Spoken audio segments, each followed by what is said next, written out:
Hello दोस्तों, स्वागत है मेरा यूट्यूब चैनल साउ डॉट स्टडी पर। दोस्तों, आज मैं आप लोगों को मेंसुरेशन से रिलेटेड एक वीडियो है जो काफ़ी महत्वपूर्ण है एनटीपीसी एग्ज़ाम के लिए या फिर कोई भी कंपटीशन एग्ज़ाम जो होता है उससे। तो दोस्तों, सबसे पहले हम लोग देखेंगे वृत्त,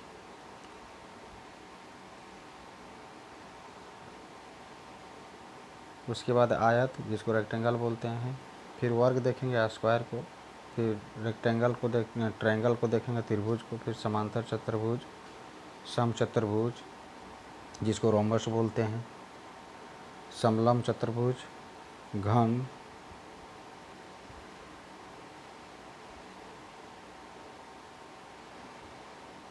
घनाभ, बेलन, खोखला बेलन, शंकु, शंकु का छिनक, गोला, अर्धगोला और गोलीय कोश।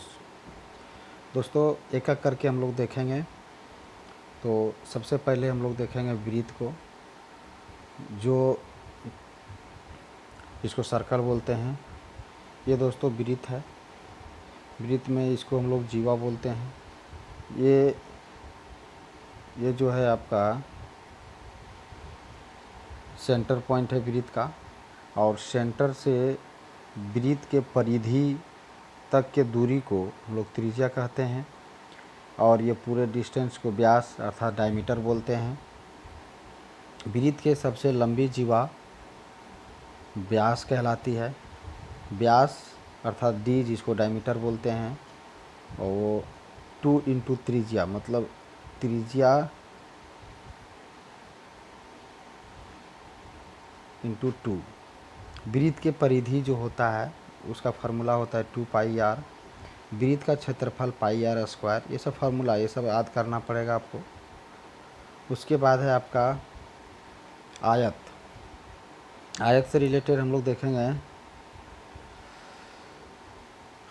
कि प्रत्येक कोण समकोण होता है। सब कोण जो है आपका 90 डिग्री का होगा। सारा कोण जो है ये 90 डिग्री का होगा। सम्मुख भुजाएं बराबर एवं समांतर होती है। सम्मुख भुजा कहने के मतलब होता है इसके सामने वाला भुजा ये वाला, इसके सम्मुख ये वाला। तो सम्मुख भुजा बराबर एवं समांतर होती है। ये इसके समांतर होगा, ये वाला भुजा इसके समांतर होगा। आयत का परिमाप का मतलब होता है कि चारों मतलब जो भी डिस्टेंस है ये चारों को जोड़ करके, तो हम लोग देख सकते हैं ये प्लस बी प्लस ये प्लस बी प्लस लिख सकते हैं। तो ये प्लस बी प्लस फिर ये प्लस फिर बी प्लस। तो इसके लिए डायरेक्ट हम लोग यहाँ पर ये और ये 2a, बी और बी 2 कॉमन ले लिए और ये प्लस बी बचा। तो आयत का परिमाप हो गया। आयत का क्षेत्रफल होता है लंबाई गुने चौड़ाई, लंबाई गुने चौड़ाई। और आयत का विकर्ण का फार्मूला होता है √a square plus B square. ये आयत से रिलेटेड कुछ महत्वपूर्ण पॉइंट था। इसके बाद है आपका त्रिभुज जिसको बोलते हैं ट्रायंगल। तो सबसे पहले हम लोग देखेंगे विषम बाहु त्रिभुज। विषम बाहु त्रिभुज में क्या होता है कि कोई भी भुजा एक दूसरे के बराबर नहीं होगी। ये is not equal to B, is not equal to C. This is called विषम बाहु त्रिभुज। कोई एक दूसरे के बराबर नहीं होगा। इसका परिमाप के बारे में अगर यदि बात करेंगे तो a plus B plus C, ये तीनों को जोड़ना पड़ेगा।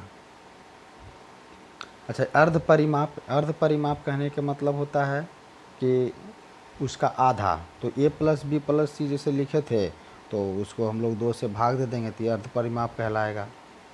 क्षेत्रफल में जाते हैं विषम बाहु त्रिभुज का, तो S इक्वल टू हम लोग बोलते हैं S इक्वल टू अर्ध परिमाप a plus B plus C, ये plus B plus C by 2। ये S का फार्मूला, S निकालने के लिए यही फार्मूला है अर्ध परिमाप। और क्षेत्रफल निकालेंगे विषम बाहु त्रिभुज का, तो √अंडर S ब्रैकेट में लिखिएगा S माइनस ये S minus B S minus C. ये फार्मूला आपको याद रखना पड़ेगा विषम बाहु त्रिभुज के लिए, ठीक है। इसके बाद हम लोग देखेंगे वर्ग, जिसको बोलते हैं स्क्वायर। स्क्वायर में चारों भुजा एक दूसरे के बराबर होती है, चारों भुजा एक दूसरे के बराबर होती है और एक दूसरे के समांतर भी होती है, और प्रत्येक कोण 90 डिग्री का होगा, प्रत्येक कोण 90 डिग्री का होगा। वर्ग के परिमाप हम लोग देख सकते हैं कि ये 4 ठो है तो 4 ये हो गया, अब फिर 4 ये जोड़ दीजिए। वर्ग का क्षेत्रफल ये स्क्वायर होता है, वर्ग का क्षेत्रफल ये स्क्वायर मतलब भुजा स्क्वायर, आप फिर कहीं सुनते हैं ये मतलब भुजा ही होता है, ठीक है, भुजा स्क्वायर। उसके बाद है वर्ग का विकर्ण, तो ये फार्मूला आपको इम्पोर्टेंट है, ये √2, ये √2, इसको याद रखिएगा। इसके बाद आप देखिएगा समकोण त्रिभुज। समकोण त्रिभुज मतलब हो गया कि कोई एक कोण इसका 90 डिग्री होगा, कोई भी एक कोण 90 डिग्री होगा, ठीक है, और कोई ज़रूरी नहीं है कि सब भुजा एक दूसरे के बराबर होगी। कर्ण जो है, कर्ण इसको कभी भी ये दोनों के मतलब ये प्लस बी, ये और बी से बड़ा ही होगा। परिमाप हम लोग देखेंगे तो ये प्लस बी प्लस सी लिख सकते हैं, ठीक है।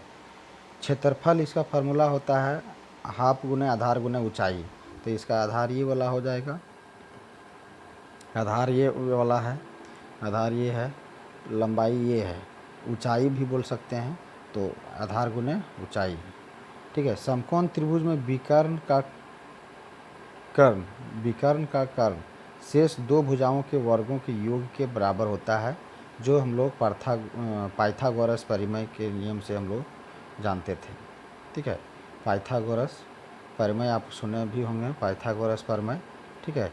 कहा जाता है पाइथागोरस परिमेय में कि समकोण त्रिभुज में विकर्ण का कर्ण शेष दो भुजाओं के वर्गों के योग के बराबर होगा। जैसे अर्थात देखिए सी था, क्या चीज़ था आपका, कर्ण था, ठीक है। तो ए स्क्वायर प्लस बी स्क्वायर, ये क्या था आपका, लंब था, मतलब ऊंचाई था, और बी क्या था, आधार था। ये दोनों के वर्गों का जोड़ के बराबर होता है कर्ण।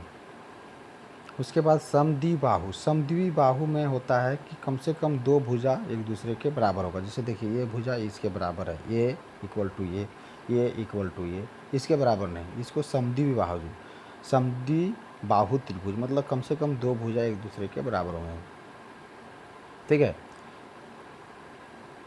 परिमाप में आप देख सकते हैं कि लिखा हुआ है 2a plus B. 2a plus B कहने का मतलब दो भुजा आपस में तो बराबर है ही, और एक तीसरा भुजा भी हो गया, तो परिमाप आप इस तरह।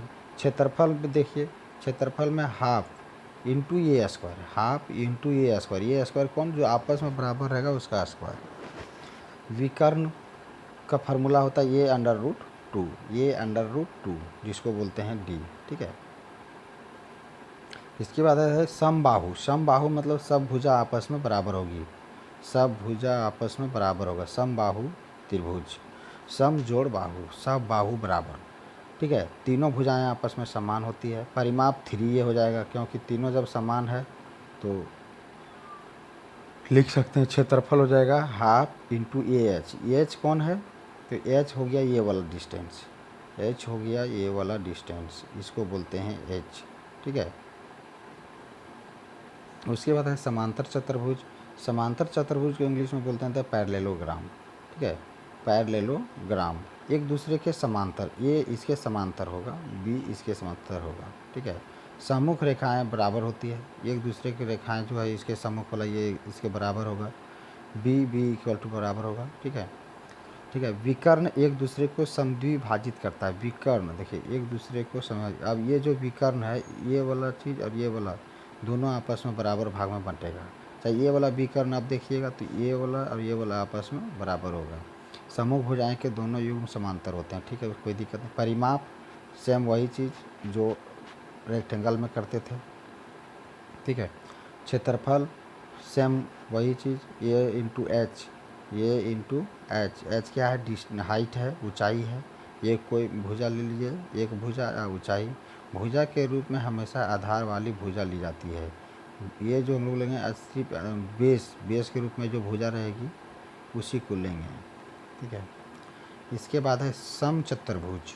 समचतुर्भुज में क्या होता है कि चारों भुजाएं बराबर एवं समांतर होती है, ठीक है। समचतुर्भुज में चारों भुजाएं बराबर और समांतर, विकर्ण एक दूसरे पर लंब मतलब 90 डिग्री पर होगा, देख सकते हैं आप यहाँ फिगर में दिया हुआ है। परिमाप हो गया 4 × A मतलब 4, ठीक है। क्षेत्रफल आप देख सकते हैं हाफ इंटू विकर्णों का गुणनफल, ठीक है। विकर्णों का गुणनफल जैसे ये वाला D1 है, देखिए ये D1 है और ये D2 है, तो हाफ आप लिखिए और D1 × D2 लिख लीजिए, ठीक है। यही है इसका समचतुर्भुज का फंडा। इसके बाद है समलंब चतुर्भुज। समलंब चतुर्भुज ये बराबर नहीं रहेगा लेकिन समांतर होगा, ये एक दूसरे के समांतर है। दो भुजाएं कम से कम एक दूसरे के समांतर होगी, बराबर नहीं होगी। और ये ऊपर वाले ये वाला डिस्टेंस को हम लोग मान लेते हैं h। क्षेत्रफल हो गया हाफ इंटू दोनों समांतर भुजाओं का योग इंटू ऊंचाई। देखिए दोनों समांतर भुजाओं का योग, ये प्लस बी और इंटू एच, फार्मूला आप याद कर लीजिए, काफ़ी इम्पोर्टेंट है, ठीक है। उसके बाद घन देखिए क्यूब जिसको बोलते हैं आप लोग, ठीक है। क्यूब आप ऐसे भी देखे हैं दैनिक जीवन में, जैसे लूडो जो खेलते हैं उसका पासा घन के रूप में है, जो लूडो खेलते हैं उसका पासा जो है घन के रूप में है, ठीक है। 3 जोड़ी समांतर सतह होती है, 3 जोड़ी मतलब 6 सतह होती है, सभी सतहें वर्गाकार होती है, ठीक है। 6 फलक होती है, ठीक है। घन का विकर्ण की लंबाई जो होगा घन का ये √3, इसको याद रखिए। संपूर्ण पृष्ठीय क्षेत्रफल इसका फार्मूला होता है 6a², 6a²। उसके बाद है पार्श्व पृष्ठीय क्षेत्रफल 4a² और घन का आयतन a³। ये चारों फार्मूला इम्पोर्टेंट है इसके लिए। 6 फलक होता है, याद रखिए, पहला चीज़ 6 फलक होता है। दूसरा चीज़ रखिए घन का विकर्ण की लंबाई ये इंटू √3, संपूर्ण पृष्ठीय क्षेत्रफल 6a², पार्श्व पृष्ठीय क्षेत्रफल 4a²। आप ऐसे याद कर लीजिए ट्रिक के माध्यम से। पार्श्व, तो पार्श्व लिखते हैं ऐसे ना, तो 4 लिखा रहा है कि नहीं लिखा रहा है पा में, तो आप याद रखिए 4a², ठीक है। और संपूर्ण पृष्ठीय क्षेत्रफल, तो संपूर्ण मतलब 6 फलक हो गया, तो संपूर्ण मतलब सारा मतलब 6, तो आप 6a² याद कर लीजिए। और घन हो गया, तो घन में आप ऐसे भी जानते हैं कोई भी चीज़ का क्यूब ही तो घन होता है, तो ये का क्यूब आपको याद रखने का भी सहूलियत बता दिया गया है, आप याद कर लीजिए ऐसे। इसके बाद है आपका घनाभ, ठीक है। घनाभ में आप देखिए कि घनाभ में 8 शीर्ष, 12 कोर एवं 6 सतह एवं 4 विकर्ण होती है। एकदम ध्यान दीजिएगा, घनाभ में 8 गो शीर्ष होगा, ठीक है, 12 कोर, 6 सतह एवं 4 विकर्ण होती है। सभी सतहें क्या होगा, आयताकार होगा।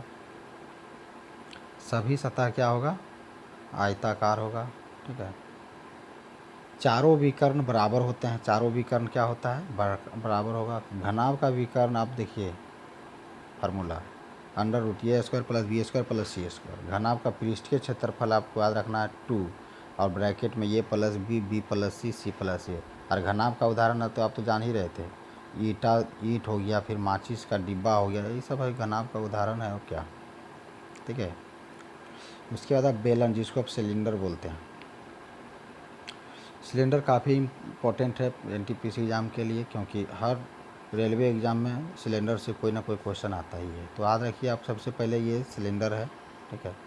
यहाँ से यहाँ तक इसका हाइट हो गया, और ये हो गया त्रिज्या जिसको R से डिनोट किया हुआ है, ठीक है।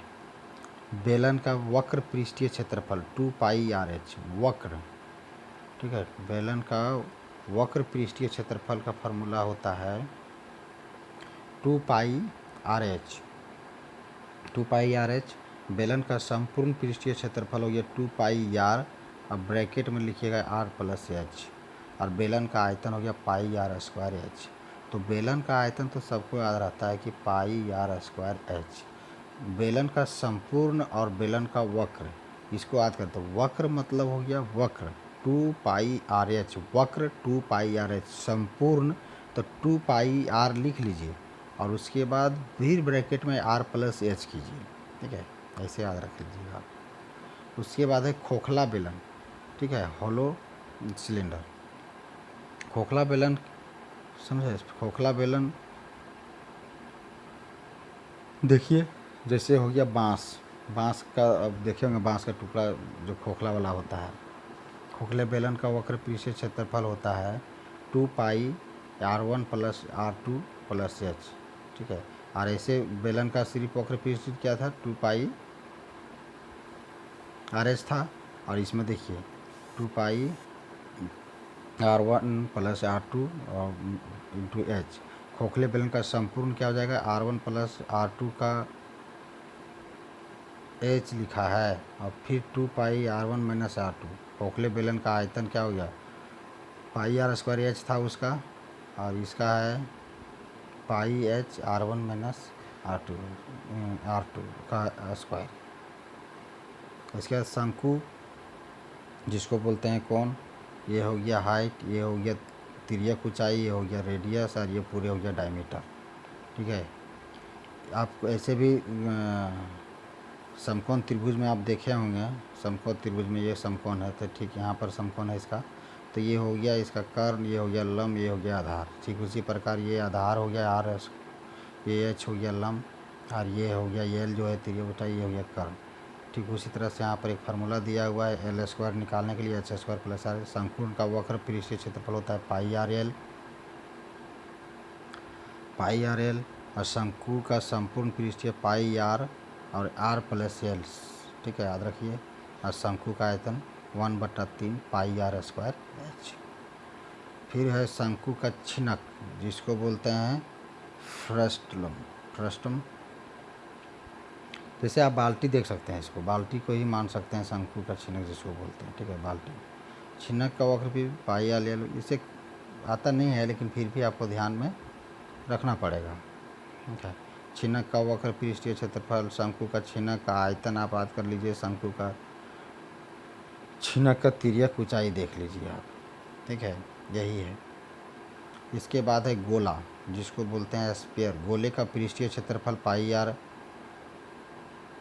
4 पाई आर स्क्वायर, गोले का पृष्ठीय क्षेत्रफल 4 पाई आर स्क्वायर। गोले का आयतन 4/3 पाई आर क्यूब, ये हो गया गोले का आयतन। अर्धगोले का हो गया 3 पाई आर स्क्वायर, ठीक है।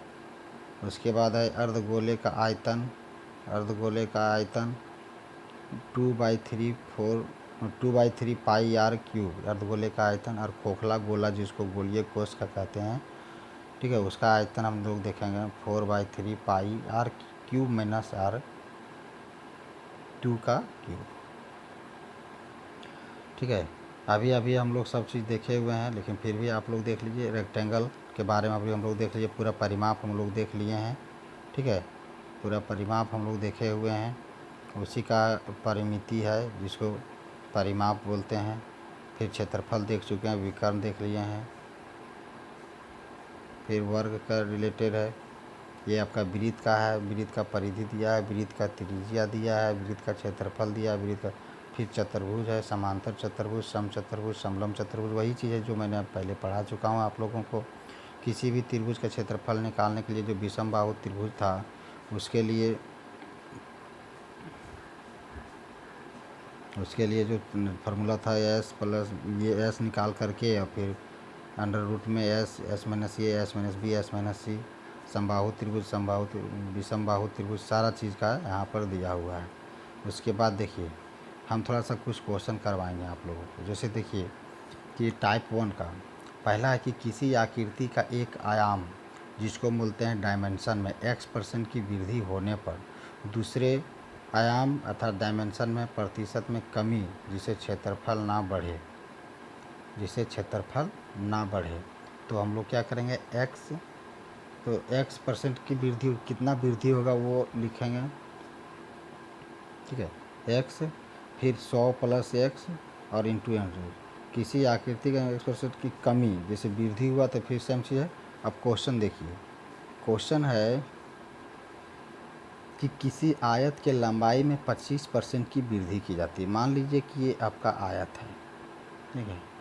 मान लीजिए कि देखिए फिर से कि ये आपका आयत है, ठीक है, और उसकी चौड़ाई में कितना % की कमी की जाए। मान लीजिए 25%, मान लीजिए कि कोई आयत है, इसका लंबाई में हम लोग 25% की वृद्धि कर देते हैं, तो चौड़ाई में कितना % की कमी की जाए कि क्षेत्रफल में कोई फर्क नहीं पड़े। क्वेश्चन यही है, ध्यान दीजिएगा ट्रिक से।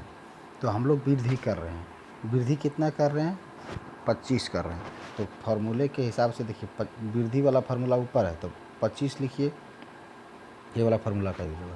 तो 25 फिर 100 + 25 × 100, बस यही नियम है। तो हम लोगों को 125 हो गया × 100 हो गया, 25 25 से 125, 5 20 25 100, ठीक है। अब यहाँ से 20%, मतलब 20% की कमी करना पड़ेगा, किसमें, चौड़ाई में। तब कोई भी फर्क नहीं पड़ेगा आयत पर, जब 25% की वृद्धि कर दी जाएगी। फार्मूला सिर्फ याद रखना है कि अगर मान लीजिए कि कोई आयत के लंबाई में x% की वृद्धि की जाए तो चौड़ाई में कितना % की कमी कर दी जाए, ताकि आयत के क्षेत्रफल पर कोई भी प्रभाव नहीं पड़े।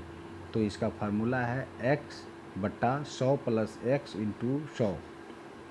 ये था कि अगर लंबाई में वृद्धि, अगर इसी बात को अगर यदि कहे कि हम आयत के लंबाई, अच्छा एक भी कोई भी एक डायमेंशन को x% की कमी की जाए और कितना बढ़ोतरी पर की जाए। क्वेश्चन सुनिएगा, कितना कमी करने के लिए बोलेगा क्वेश्चन, तो फार्मूला ऊपर वाला। अगर यदि वो ऑलरेडी कमी करके बोलेगा कितना वृद्धि करें, तो फार्मूला में सिर्फ नीचे वाला जो माइनस कर देना है, ठीक है। वृद्धि करने के लिए आपको माइनस करना है, कमी करने के लिए प्लस करना है, यही बात है। टाइप 2 क्वेश्चन देखिए, किसी आकृति की एक आयाम में x% की वृद्धि या कमी हो तो दूसरे आयाम में या परिवर्तित रहे तो उस आकृति में क्षेत्रफल में कितनी वृद्धि की वृद्धि या कमी होगी। अब क्या बोल रहा है कि अगर कोई भी आकृति हो, कोई भी फिगर हो, उसका डायमेंशन में x% की वृद्धि या फिर कमी कर दी जाए,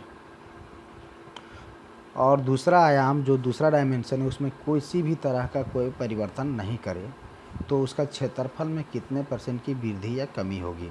इसके लिए सिंपल सा फार्मूला है x²/100, x²/100। एकदम आंख बंद करके यही फार्मूला लगाना है आपको, ठीक है। जैसे देखिए क्वेश्चन, यदि किसी आयताकार खेत के केवल चौड़ाई में 30% की वृद्धि की जाए। मान लीजिए खेत आयताकार है, रेक्टेंगल में है, और इसके चौड़ाई में 30% की वृद्धि कर दिया जाएगा। 30% की वृद्धि कर दिया तो इसके क्षेत्रफल में कितने % की वृद्धि, तो क्षेत्रफल में कितने % की वृद्धि होगा, तो अभीष्ट वृद्धि 30% ही होगा, ठीक है। कैसे, ऐसे भी आप ये फार्मूला से भी निकाल सकते हैं। 30 देखिए 30 है तो 30 का स्क्वायर कर दीजिए, 30 का स्क्वायर कितना हो गया, 3 तिया 30 तिया हो गया। देखिए आप ध्यान से दीजिएगा, ध्यान दीजिए। ट्रिक नंबर 1 में बताया गया था कि x% की वृद्धि या कमी कर दिया जाए तो दूसरे आयाम, मतलब दूसरा डायमेंशन में अपरिवर्तित रहे तो आकृति का क्षेत्रफल में x% की वृद्धि या कमी होगी। जो % जितना बढ़ेगा, तो ठीक उसी प्रकार 30% की चौड़ाई में वृद्धि कर दी जाएगी तो अभीष्ट वृद्धि कितनी होगी, 30% होगा। अभीष्ट वृद्धि 30% होगा। ट्रिक नंबर 1 के साथ देखिए क्वेश्चन मिला करके सेम मिल रहा है। टाइप 3 में है, टाइप 3 में देखिए, यदि 2 आयाम मतलब 2 डायमेंशन वाले किसी भी आकृति x% और y% की वृद्धि हो तो उसका क्षेत्रफल में वृद्धि होगा। पहला फार्मूला आप लागू करिए, ठीक है। दोनों आयामों में x y की कमी हो तो सेम फार्मूला होगा। कहने का मतलब है तो उसके वृद्धि वाला में प्लस का साइन है, देखिए यहाँ पर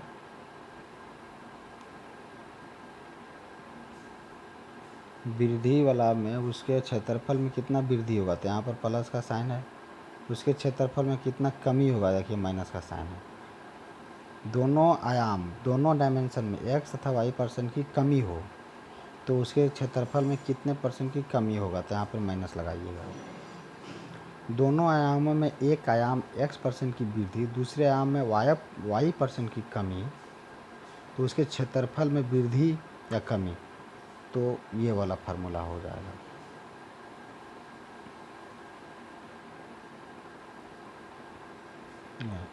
क्वेश्चन देखिए, यदि एक वर्ग के भुजा को 20% बढ़ा दिया जाए, एक वर्ग के भुजा को 20% बढ़ा दिया जाए तो उसके क्षेत्रफल में कितने % की वृद्धि होगी। तो जाहिर सी बात है कि 20% आप बढ़ा दीजिएगा तो सेम है कि 20% वर्ग के भुजा दोनों डायमेंशन तो 20 ही होता है ना, सब भुजा तो इसका बराबर होता है। तो 20 + 20 + 20 × 20, 20 20 यहाँ 400 हो गया। आई 20 का कितना हो गया, 40 हो गया। तो 400 में 4 0 0 काट दीजिए तो 4 बच गया, तो 44%, तो 44% आंसर आ जाएगा। ठीक है। ठीक उसी प्रकार टाइप 4 भी है, टाइप 6, टाइप 7। ठीक है, तो आप देख सकते हैं। ठीक है, टाइप 5, टाइप 4 देख लीजिए एक बार। टाइप 4, टाइप 5, टाइप 6, टाइप 7 और टाइप 8, टाइप 9 और टाइप 9 तक नेक्स्ट वीडियो में बनाया जाएगा।